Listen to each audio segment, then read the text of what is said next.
Okay, कल हम two dimensional arrays पढ़ रहे थे और टू डायमेंशनल एरेज में हमने एक प्रोग्राम स्टार्ट किया था जिसमें हमने कहा था कि फर्ज करें हमारे पास दो मैट्रिसेस दिए जाते हैं, उनका नाम आप कुछ भी दे सकते हैं।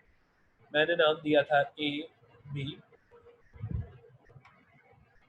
और उन दो मैट्रिसेस को आपने ऐड अप करना है और ऐड अप करके जो आंसर आएगा वो हमने डिस्प्ले करना है। सो ये हमारा काम है। और हमने कल ये प्रोग्राम कंप्लीट नहीं किया था, हमने पार्शली इसको किया था और बाकी हमारे पास रह गया था। और मैंने आपको कहा था कि हम नेक्स्ट लेक्चर में इसको कवर करेंगे, तो आज के लेक्चर में उसको वहीं से कंटिन्यू करते हैं।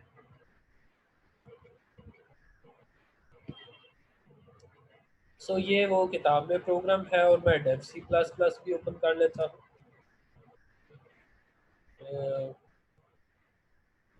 ये दोनों वीडियोस मैं आज अपलोड कर दूंगा गालबन, अगर कुछ लोग नहीं कल वाला लेक्चर सुन पाए हैं तो मैं ऐड कर दूंगा दोनों इकट्ठी, क्योंकि ये दो पार्ट्स एक ही सवाल के थे तो आपको बेहतर तौर पर समझ भी लग जाएगी। दूसरी बात ये कि जिन लोगों ने कल लेक्चर अटेंड किया था वो सब लोग जानते हैं कि हमने गालबन यहाँ तक कंप्लीट कर लिया था, यहाँ तक। यहाँ तक बेसिकली हो क्या रहा है, हमने सबसे पहले दोनों मैट्रिक्स का ऑर्डर लिखा और फिर अगर हमारे पास मैट्रिक्स का ऑर्डर सेम नहीं है तो फिर हम आउटपुट करवा देंगे कि एडिशन पॉसिबल नहीं है। अगर दोनों का मैट्रिक्स ऑर्डर सेम है तो फिर हम उन दोनों की वैल्यूज इनपुट करवाएंगे। ठीक है, तो वैल्यूज इनपुट करवाने तक का काम यहाँ तक था और ये वाला प्रोग्राम हमने कल तक बना लिया था यहाँ तक। सो यहाँ तक हमने मैट्रिक्स ए और मैट्रिक्स बी की वैल्यूज इनपुट करवाने के लिए कोड जनरेट कर दिया था। आगे चलते हैं, तो यहाँ तक होगा क्या कि हमारे पास दोनों मैट्रिसेस की वैल्यूज दे दी जाएगी। ठीक है, ए के सारी वैल्यूज आप लिख देंगे, बी की सारी वैल्यूज आप लिख देंगे। उसके बाद क्या करना है, उसके बाद हमने करना है कि हम चलो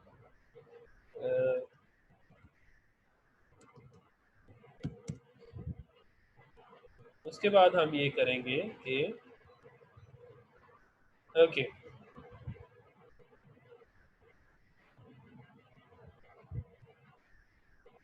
उसके बाद हम फिर से फॉर लूप लगाएंगे और बेसिकली उस फॉर लूप में हम क्या कर रहे हैं गौर से अगर आप देखें, सी आउट। सो हम क्या कर रहे हैं कि उस फॉर लूप में हम सी आउट करवा रहे हैं ए आई जे, मतलब हम अपने मैट्रिक्स को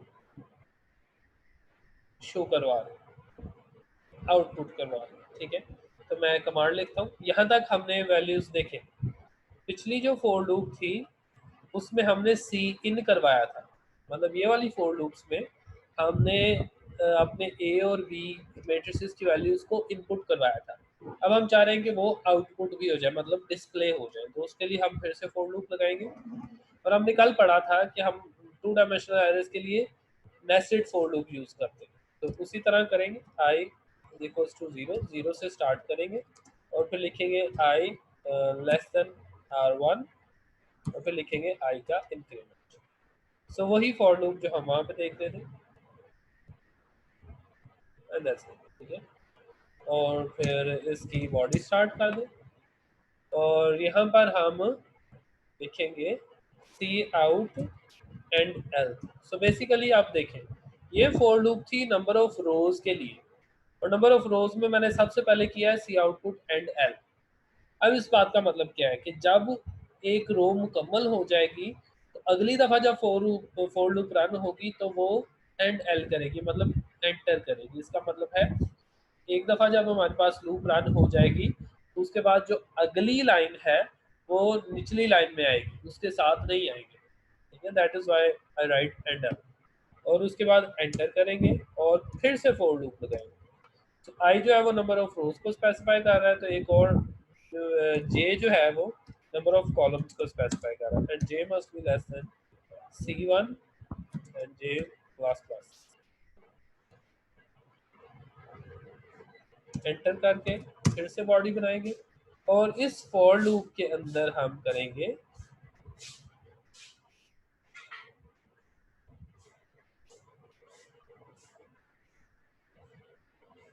इस फॉर लूप के अंदर हम करेंगे सी आउटपुट।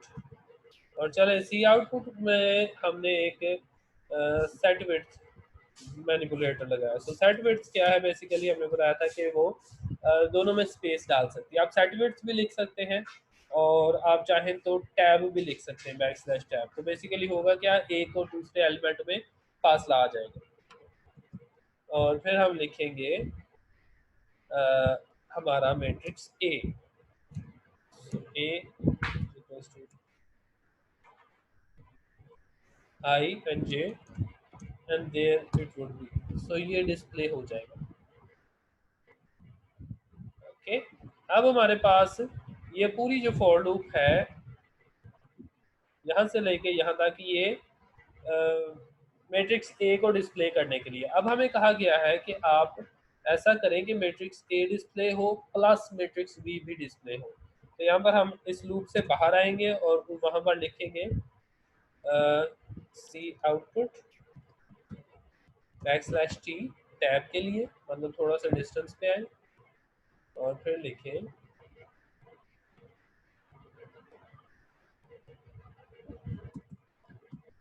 Plus, sorry plus. तो बेसिकली होगा क्या, इन दोनों के दरमियान में प्लस सिंबल आ जाएगा। और फिर हम लिखेंगे C out. I don't know, मुझे तो नहीं था लगता कि यहाँ पर एंड एल आना चाहिए, लेकिन प्रोग्राम में बना है तो लिखते हैं। अब हमने क्या किया यहाँ तक कि हमने यहाँ पर ए मैट्रिक्स डिस्प्ले कर दिया और उसके बाद हमने डिस्प्ले किया प्लस साइन। उसके बाद हमने बी मैट्रिक्स डिस्प्ले करना था। अगेन फॉर आई फ्रॉम 0 और I is less than R2 and I plus plus। इसमें भी गालबन हम एंड एल लगाएंगे पहले। C out end L and again for loop j is equals to 0 and j less than C2 and j plus plus। Enter and this is it. और यहाँ पर हम लिखेंगे फिर सी आउटपुट सेट विड्थ 9 और साथ लिखेंगे मैट्रिक्स बी। सो यहाँ तक हमारे पास डिस्प्ले हो गए ए और बी मैट्रिसेस। अब इससे आगे हमने क्या करना, अब हमने लिखना है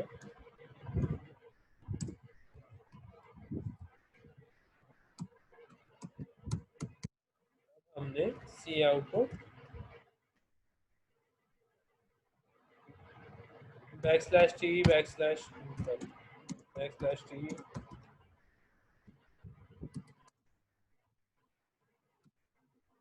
इक्वल इज इक्वल्स टू।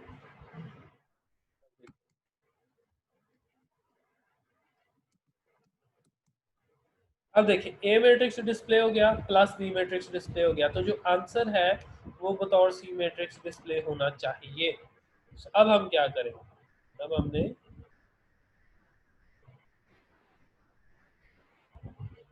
बतौर सी मैट्रिक्स, अब सी मैट्रिक्स को डिस्प्ले करना, तो दोबारा से फॉर लूप लगाएंगे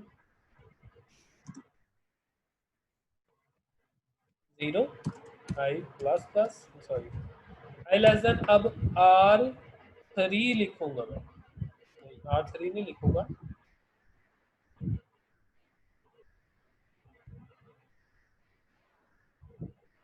R1 लिखूंगा क्योंकि फर्क नहीं पड़ता, क्योंकि R1 और R2 बराबर है, ठीक है। आई प्लस प्लस R1 भी लिख सकते हैं आप, R2 भी लिख सकते हैं। जाहिर सी बात है दो मैट्रिसेस को ऐड करें तो जितना ऑर्डर दोनों का होगा मैट्रिसेस का, उतना ही ऑर्डर आंसर का भी आएगा। तो वैसे आपको यहाँ पर R3 लिखने की जरूरत नहीं। Again C out handle for loop again, j is equals to 0, j less than c1 and j plus plus। हम यहाँ पर लिखेंगे c i j, simple addition कर देना, is equals to a i j plus b i j, ठीक है। और यहाँ पर हम करवा देंगे c आउटपुट, c को आउटपुट करवा देंगे।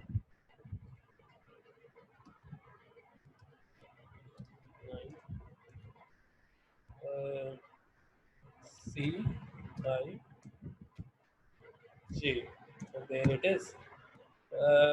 मोस्ट प्रोबेबली हमारे पास प्रोग्राम अपना कंप्लीट हो चुका है।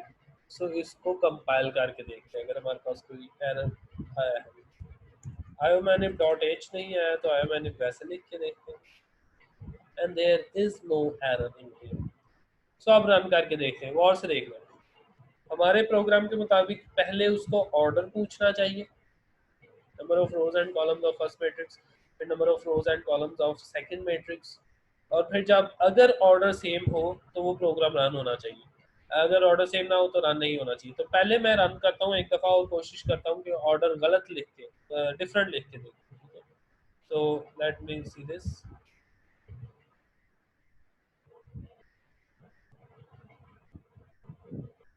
So let me run this.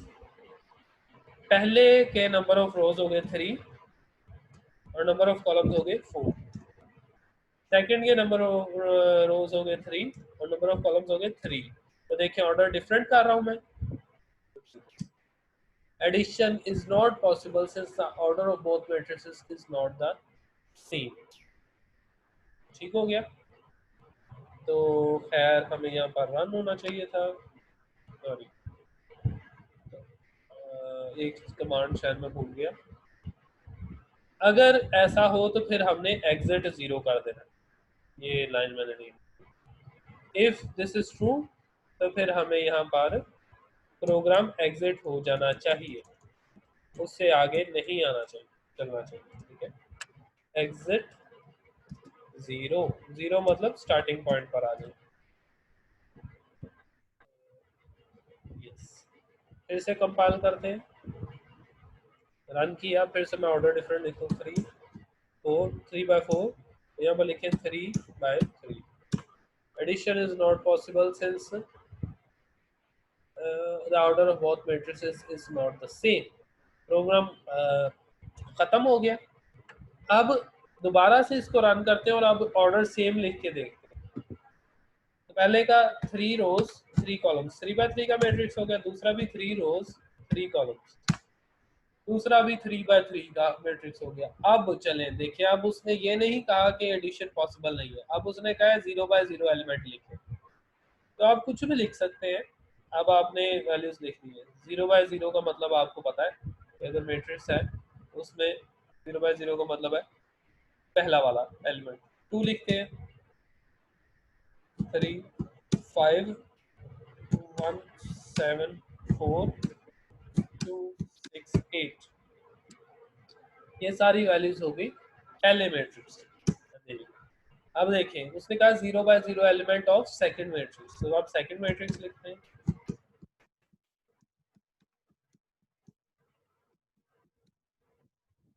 तो there you go। तो अगर आप देखें ये आ गया पहला मैट्रिक्स, ये आ गया दूसरा, दरमियान में आ गया प्लस, ये आ गया दूसरा मैट्रिक्स, फिर दरमियान में आ गया इक्वल, और ये आ गया हमारा तीसरा मैट्रिक्स, एडिशन, ठीक है। हाँ, यहाँ पर हमने एंडल लिखा था, इस वजह से ये आया था, लेकिन मैं कोशिश करता हूँ कि अगर मैं एंडल रिमूव करूँ तो क्या हमारे पास ये आमने सामने आ जाते हैं। Let us see that.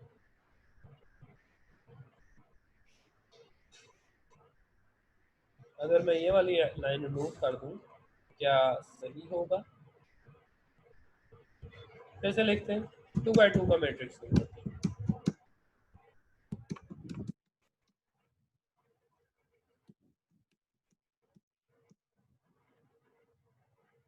That is the issue.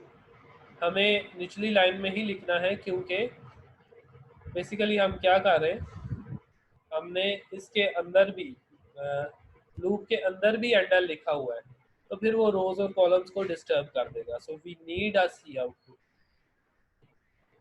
एंडल, तो हमें सी आउटपुट एंड एल चाहिए। That is what we want.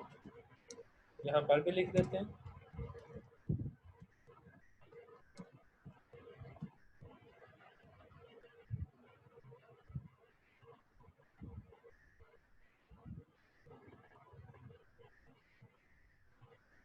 Again लिखता हूँ 2 by 2 का मैट्रिक्स,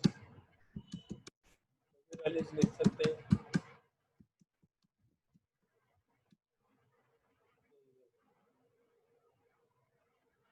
प्लस यहाँ पर आया, मैं 3 दफ़ा टैब लगा देता हूँ दोबारा से, उधर भी।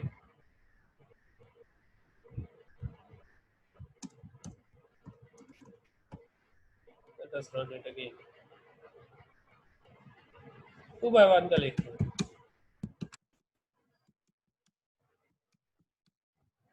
देखिए, नाउ वी हैव दिस, ये मैट्रिक्स हो गया, प्लस ये मैट्रिक्स, प्लस यहाँ पर लिखा है ये equal to this matrix. This is simple. 2 plus 7 is 9, 5 plus 8 is 13। So this is how you do addition of two matrices। चलिए, अब ये आपके इस कोर्स की मेरी तरफ से फाइनल असाइनमेंट है, और एक ही सवाल है, आपने इसी तरह ग्रुप में सबमिट करना है। आपने मुझे प्रोग्राम बना के देना है दो मैट्रिसेस की मल्टीप्लिकेशन का।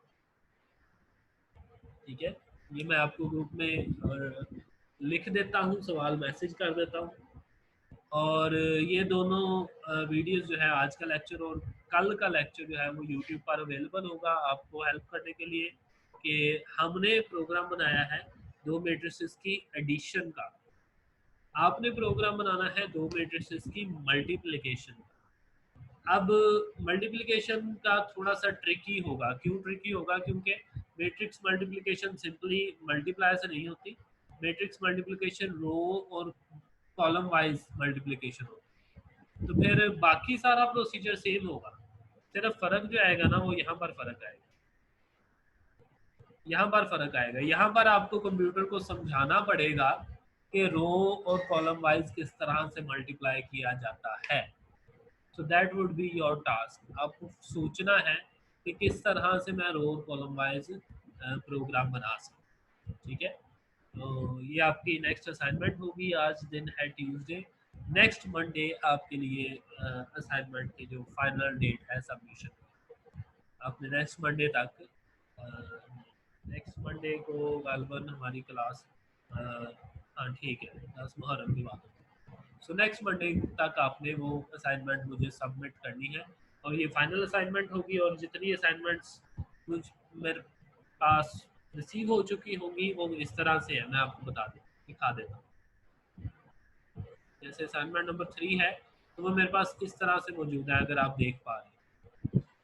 ये जो नाम है ग्रुप्स के, वो मैंने आपको कहा था कि आपने सेंड करने हैं रोल नंबर्स लिख के। तो रोल नंबर्स मैं यहाँ से नोट करूँगा, और उन रोल नंबर्स को मैं मार्क्स दे दूंगा, जितने भी सेशनल मार्क्स आपके लगने हैं। ठीक है, अगर किसी का यहाँ पर रोल नंबर मिसिंग होगा, तो फिर उसका उस असाइनमेंट का 0 लग जाएगा ऑटोमेटिक। तो जिन लोगों की असाइनमेंट्स रिसीव नहीं हुई, उन लोगों का जो है उस असाइनमेंट में 0 मार्क। सो अब पिछली असाइनमेंट्स आप दोबारा सबमिट नहीं कर सकते। अब मैं नया फोल्डर बनाऊंगा असाइनमेंट नंबर 4 का, और उसी में मैं दोबारा से चेक करूँ। ठीक है। ये मैं अप्रिशिएट नहीं करता कि ये सिंगल लोग मुझे असाइनमेंट सबमिट करें, लेकिन मैंने अगर किसी ने फिर भी सेंड किया तो मैंने उसको सेव कर लिया, आपका रोल नंबर कंसीडर हो जाएगा। लेकिन एक्सपेक्टेड यही होगा कि आप लोग ग्रुप में सेंड करें। So this would be your final assignment.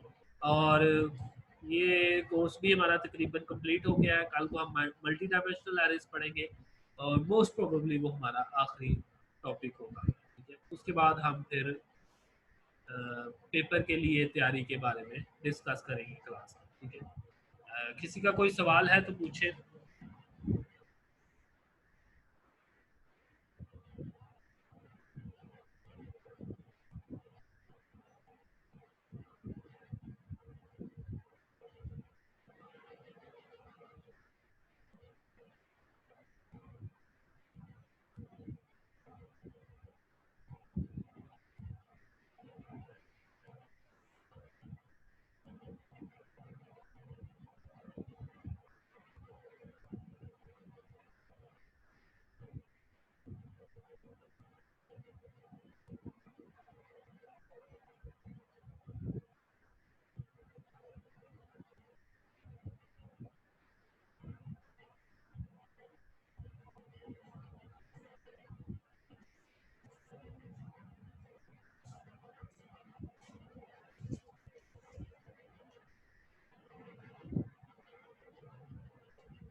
Okay, अगर किसी का कोई सवाल नहीं है तो मीटिंग में अभी एंड कर रहा हूँ। अच्छा, सेट विड्थ जो है वो मैंने आपको शायद बताया था कि, देखिए मैं बता, नोटपैड ओपन किया, यहाँ पर मैं लिखना चाहता हूँ ए, और उसके बाद मैं लिखना चाहता हूँ बी, और मैं चाहता हूँ, एक मिनट मैं स्क्रीन शेयर कर दूँ। मेरे पास एक लेटर है ए, उसके बाद मैं लिखना चाहता हूँ बी, लेकिन फासले पर। उसका तरीका ये है, मैं स्पेस डालूँ, बी लिखूँ, फासला हो गया। अगर मैं ज़्यादा फासला डालना चाहता हूँ तो मैं 2 दफ़ा स्पेस लिख के बी डाल देता हूँ, और ज़्यादा फासला डालना चाहता हूँ 3 दफ़ा स्पेस डाल के बी लिख देता हूँ। दूसरा तरीका, मैं टैब दबाता हूँ और बी लिख देता हूँ। उसमें क्या हुआ कि टैब अपनी मर्जी से 4 5 या 6 जितने भी स्टेप्स हैं उतना फासला क्रिएट कर देता है। सेट विड्थ में आप यही काम करते हैं। सेट विड्थ में आप बेसिकली क्या कर रहे हैं, ए, उसके बाद सेट विड्थ में हमने 9 लिखा था, तो 1 2 3 4 5 6 7 8 9 बी। बेसिकली हमने सेट विड्थ में क्या किया, ए और बी के दरमियान 9 स्पेसेस डाल दिए। सो जहाँ पे मैंने सेट विड्थ लिखा है वो बेसिकली ये देखिए, सेट विड्थ जो है वो मैंने लिखा है सी के पहले। मतलब क्या है कि सी की जो भी नई वैल्यू आएगी वो पिछली वैल्यू से 9 स्पेसेस के बाद होगी। और अगर आप देख सके, मैं दोबारा से लिख के दिखाता हूँ आपको। 2 बाई 2 का मैट्रिक्स लिखते हैं,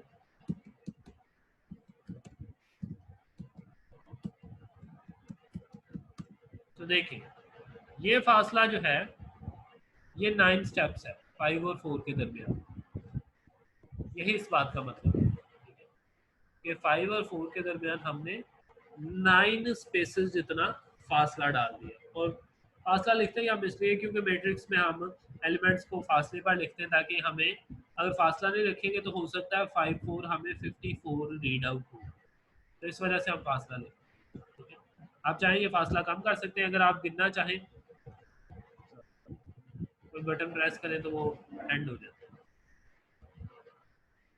तो this is set width what it is. ठीक है,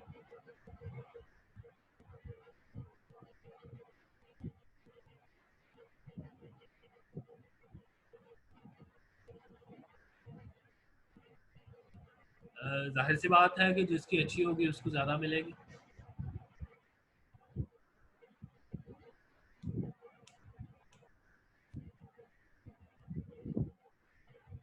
जी, कोई और सवाल?